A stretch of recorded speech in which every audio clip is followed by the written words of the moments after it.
আজ একজন সংখ্যালঘু সম্প্রদায়ের রাজনৈতিক নেতা, যিনি বিধায়ক, যিনি বাংলার অন্যতম বিতর্কিত নেতা, তিনি এই জবাব চায় বাংলার এই মঞ্চে টেলিফোনে অন্যান্য কথা বলতে বলতে এই কথাটা আবার বললেন, আয়না সামনে তুলে ধরলেন হিন্দুদের।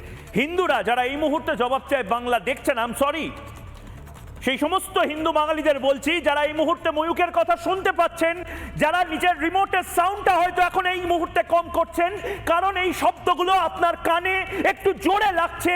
তার কারণ ময়ূক এই কথাগুলো আস্তে হোক বা জোরে হোক আপনাদেরকে বলতে চায়। আপনারা ভাবছেন হয়তো আপনারা জেগে রয়েছেন, কিন্তু আসলে আপনারা ঘুমিয়ে রয়েছেন। ঘুম থেকে উঠুন। হুমায়ুন কবির খুব নির্দিষ্টভাবে যে কথাগুলো বলেছে সেগুলো শুনুন, হৃদয়ঙ্গম করুন, এবং পরের বার 2026-এর নির্বাচনে এই ধারণাটা বদলে দিন। হিন্দুরা অলস, হিন্দুরা ভোটের দিন কাজ করে না। হিন্দুরা অলস, হিন্দুদের হাতে ভোটার মেকানিজম নেই।